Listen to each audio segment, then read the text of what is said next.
존경하는 국민 여러분, 국회의장을 비롯한 선배 동료 의원 여러분, 국무위원 그리고 관계 공무원 여러분, 더불어민주당 경기화성병 국회의원 권칠승입니다.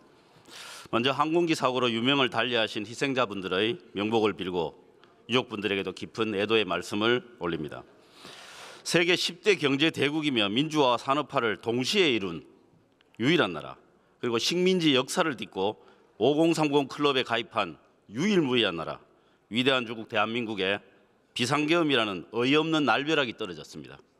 24년 12월 3일은 법치국가를 무법천지로 만든 광란의 밤이었습니다. 미국 경제매체 포브스가 윤석열을 GDP 킬러라 칭했습니다. 국민들은 골목 상권 킬러, 민생 킬러라고 부르고 있습니다. 외교라고 잘 될 리가 없습니다. 미친 난동이 불러온 불확실성의 대가를 지금 대한민국은 혹독히 치르고 있습니다. 헌정 질서의 신속한 회복만이 답입니다. 최상목 대행이 불출석했으니 가장 측근에서 보좌하는 기재부 차관에게 묻겠습니다. 앞으로 나와주십시오.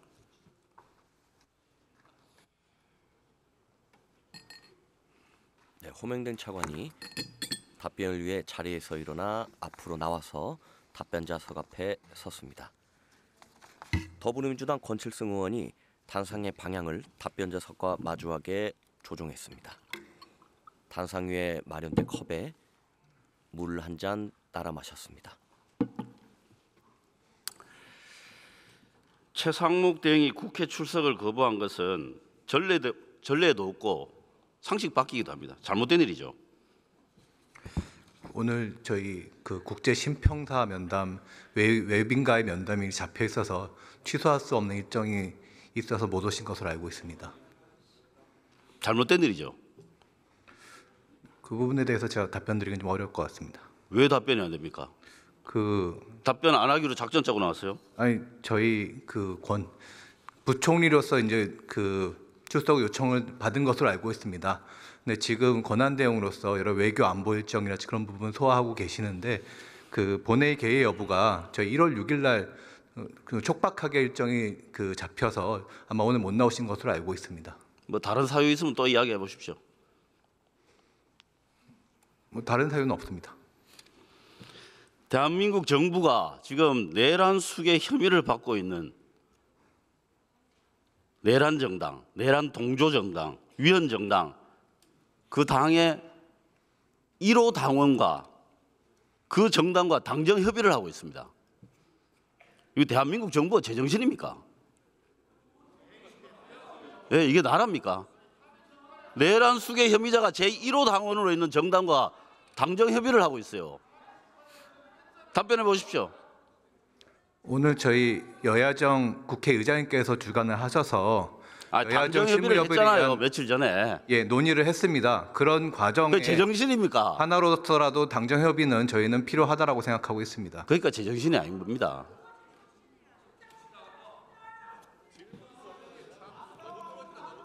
제대로 된 정부라면 당정 협의를 당연히 거부해야 됩니다. 제발 좀 정신 좀 차리기 바랍니다. 국민들이 뭐라고 생각하겠습니까?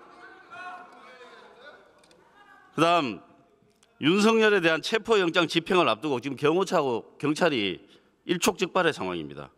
그런데 대통령 권한대행이 정부기관 간 물리적 충돌이 없게 만전을 기해라 이렇게 이야기했어요. 이건 뭐 하라는 뜻입니까?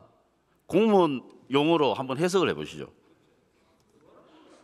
그 부분 제가 권한대행으로서의 역할과 발언에 대해서 여쭤보시는 것 같으신지 기재부 1차관으로서는 답변드리기 좀 어려운 부분인 것 같습니다.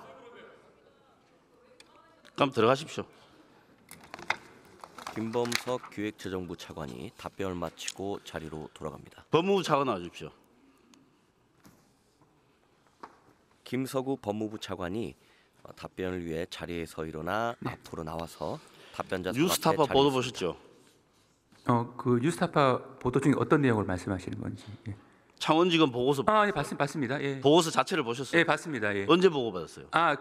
언론에 보도됐다는 것을 전해 들었습니다. 장관 보고는 언제 됐죠? 이게 11월 초에 만들어진 보고서잖아요. 네네. 장관한테 보고가 언제 됐어요? 그 부분은 자세히는 모르겠습니다. 근데 저는 이제 그 언론에 그럼 누가 알아요? 네? 그럼 누가 알아요?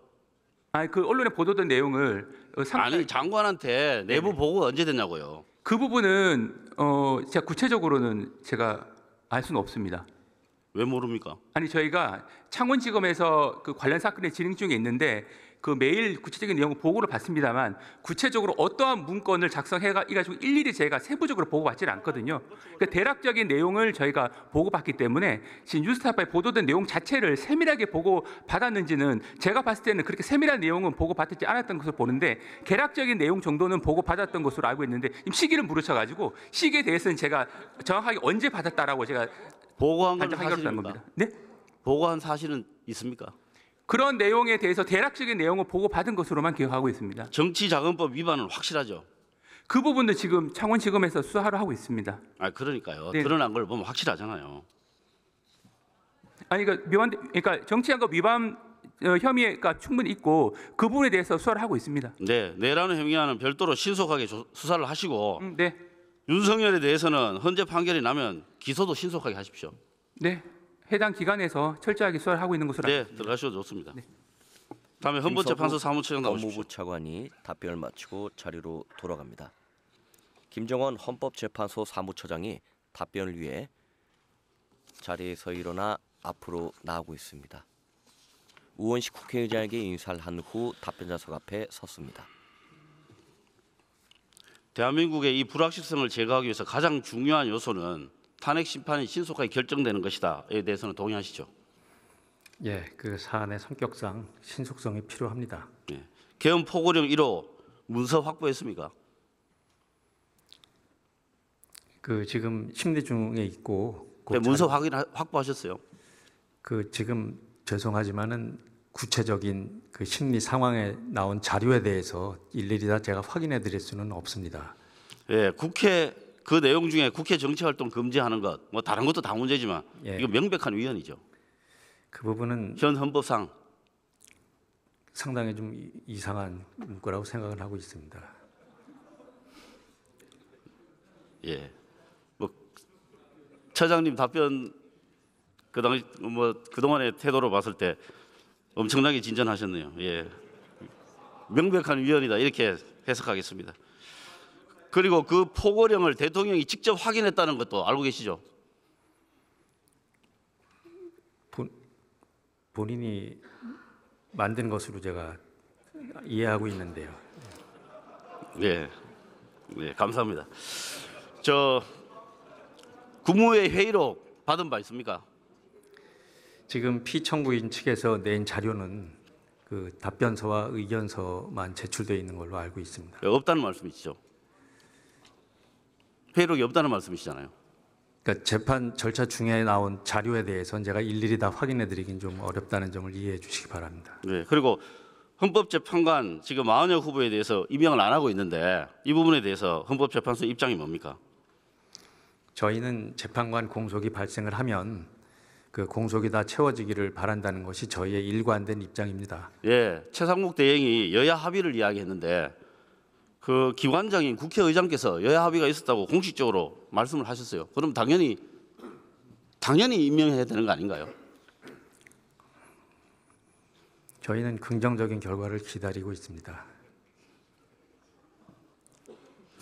이런 식이면 교섭단체 정당 하나가 합의를 안 해주면 모든 헌법기관의 구성이 불가능해질 수도 있습니다. 그렇지 않습니까? 그래서 허용하면 안 되는 겁니다. 임명을 해야 됩니다. 들어가셔도 좋습니다. 그다음에 성관이 김정원 사무총장 헌법재판소 나와주십시오. 사무총장이 답변을 마치고 자리로 돌아갑니다. 김용빈 중앙선거관리위원회 사무총장이 답변을 위해 자리에서 일어나 앞으로 나오고 있습니다. 우원식 국회의장에게 인사를 한 후 답변자석 앞에 섰습니다. 네. 우리나라 개표 방식은 투표용지 분류기를 사용은 하지만 사실상 수기 개표이죠.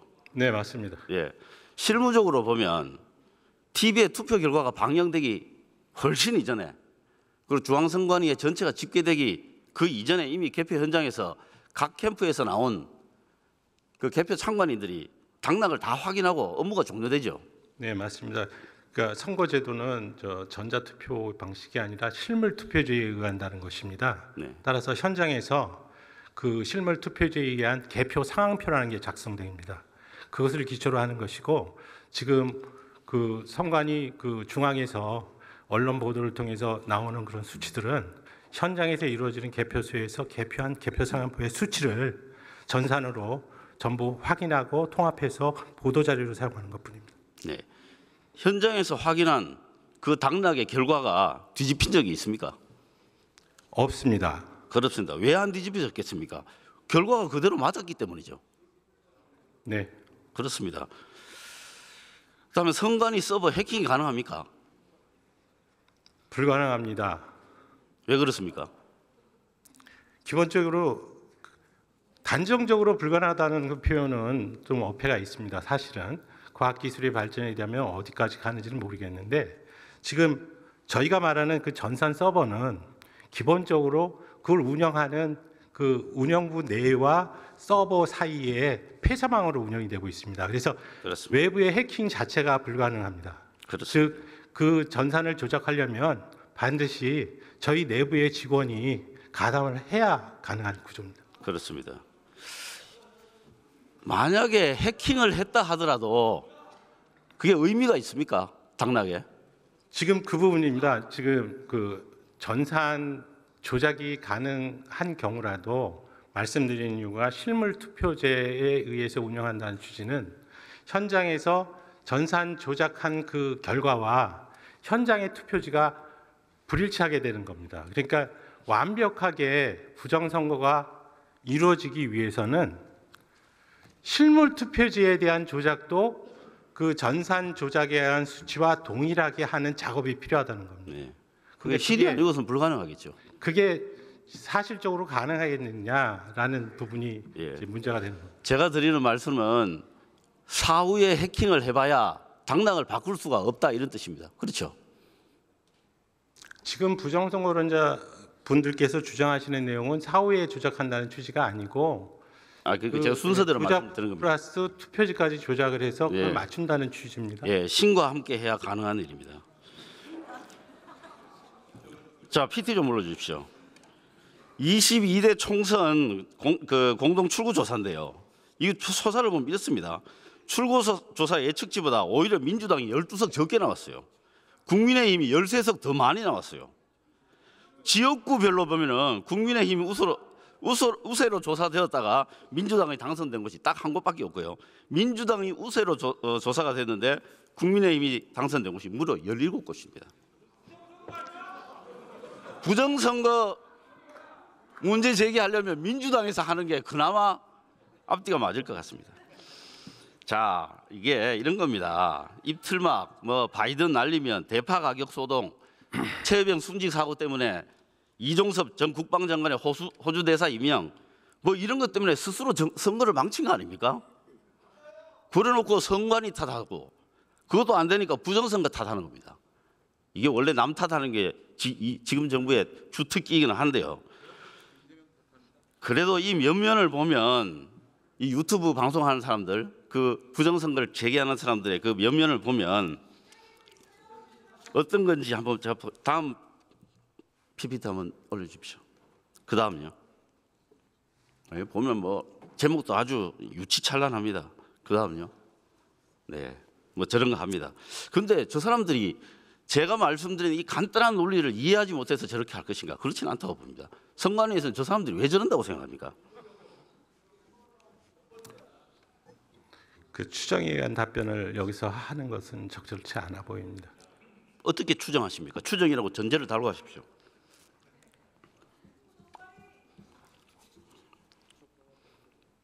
네, 말씀하십시오.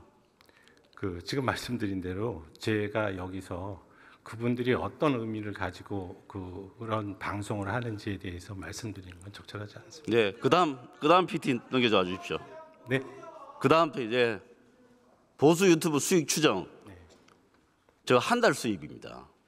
근데 저게 제일 긴 게 4억 좀 넘거든요. 근데 저게 극우 보수 유튜브들의 아주 훌륭한 수익 모델입니다. 수익 요소입니다. 저는 그렇게 추정을 합니다. 총장님도 비슷하게 추정하고 계셨죠? 그래서 지금 저희들이 저희 책임 관할로 돼 있긴 하지만 이와 같이 이제 선거와 관련한 여론조사 부분이라든지 지금 이와 같이 유튜브를 이용한 개인 방송업자들의 방송 내용 중에서 우리 민주주의의 그 제도 근간이라고 할 수 있는 선거 제도를 공격하는 부분에 대해서 심각한 그런 우려를 지금 하고 있습니다. 네. 돈 때문에 악다구리를 쓰는 음모론자들에게 일국의 대통령이 가스라이팅을 당했다는 게 도저히 믿어지지도 않고 어처구니도 없는 슬픈 현실입니다. 그렇지만 선관위는 그런 거 신경 쓰지 마시고 선거 관리에 만전을 기해 주십시오. 네, 들어가셔도 좋습니다. 법원 행정처장님 나와주십시오. 중앙선거관리위원회 사무총장이 답변을 마치고 자리로 돌아갑니다. 천대엽 법원 행정처장이 답변을 위해 자리에서 일어나 앞으로 나와 우원식 국회의장에게 인사를 한 후 답변자석 앞에 자리했습니다.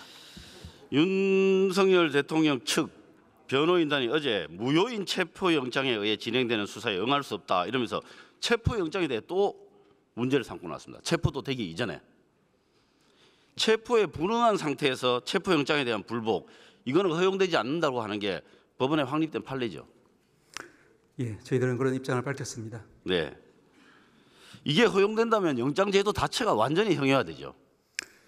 위원님 말씀하시는 것처럼 저희들은 국회도 또 정부도 사법부도 법이 존재하고 법치주의가 존재할 때 비로소 존립 가능하다고 봅니다. 사법 절차가 마련한 항고 소송 혹은 이제 불복 절차를 통해서 다투는 것이 법치주의를 준수하는 길이라고 저희들은 생각합니다. 그렇습니다. 법원은 그런 입장을 견지해왔습니다. 그런데도 불구하고 이런 주장을 하는 것에 대해서 어떻게 생각하십니까? 저희들은 이제 기본 원칙이 그렇다는 말씀만 다시 드리겠습니다. 그 원칙이 그러면 그것 때문에 파생되는 생각이 있으실 거 아닙니까? 원칙이 준수되어야지 우리 법치주의가 존립할 수 있다는 그런 우려를 저희들이 심각하게 하고 있다는 말씀을 드릴 수 있겠습니다. 네, 뭐 답변을 엄청 점잖게 하셔서 그런데 법치주의를 파괴하는 헌정질서 문란 행위다 그런 의미로 말씀하신 거죠? 제 입장은 밝힌 바와 같습니다. 네, 동의하시는 거죠? 예, 그냥 뭐 바디랭귀지로 하셔도 좋습니다. 법원은 이번 윤석열 체포영장에 대해서 합헌이라는 것을 여러 차례 확인했습니다. 이 신청을 기각했고 영장도 재발부했습니다. 이게 합법적이라는 것을 확인하는 행위라고 볼 수 있지 않겠습니까? 그렇다면 집행도 당연히 합법이죠. 마찬가지로 저희들은 이제 우리 사법제도 하에서는 재판 결과에 대해서는 이제 불복 절차에 따라서 상소제도에 의해서 다투도록 되어 있습니다. 적법한 절차를 거쳐서 발부된 영장에 대해서는 존중하는 것이 법치주의를 위해서 필요하다는 말씀을 드린 바와 같고 그 집행 부분에 대해서 위법성이 있다고 하면은 그 부분은 체포적부심이나 기타 이제 본안 사건에 있어서 충분히 다툴 수 있는 기회가 그렇습니다. 그게 법원의 입장이었죠. 예. 그런데 이 집행을 방해하면 범죄죠. 정당한 영장의 집행에 대해서 부당하게 정하고 방해하는 행위는 잘 아시는 바와 같이 공무집행 방해로 많은 사례들이 있습니다. PT 한번 올려주십시오. 법을 지키지 않으면 법을 지킬 때보다 훨씬 고통이 따른다는 것을 알아야 법치주의가 확립된다. 윤석열. 법원이 발부한 영장을 집행하는 건 재량이 아니라 의무. 한동훈. 법조 경력 좀 있는 분들의 어록입니다. 업무에 확실하게 참고해 주시기 바랍니다. 이상입니다. 예. 잠깐만요. 하나 더 남았습니다. 예. 어제 윤석열 측에서 또 이야기한 게 있습니다. 수사와 관련해서 우선 기소하고 아니면 사전 영장 청구하라. 서부지방법원의 영장 청구는 위법이다. 이런 취지의 주장도 했습니다. 이 영장이 무슨 기호식품도 아니고 피의자가 영장 종류를 선택하고 발부 법원도 지정하고 났었어요. 여기에 대한 법원의 입장은 무엇입니까? 다시 한번 저희들은 헌법과 법에 따라 마련된 사법 절차는 존중되어야 되고 그와 같은 사법 절차 내에서 저희 사법부는 법과 원칙에 따라 최선을 다하겠다는 말씀 그리고 그 부분에 대해서 국민들도 이해하고 따라줬으면 좋겠다는 그런 바람을 말씀드립니다. 네, 감사합니다. 천대엽 법원 행정처장이 답변을 마치고 자리로 돌아갑니다. 더불어민주당 권칠승 의원이 답변자석과 마주보던 단상의 방향을 의원석 정면을 향해 위치를 조정하고 있습니다. 경청해 주셔서 감사합니다. 더불어민주당 권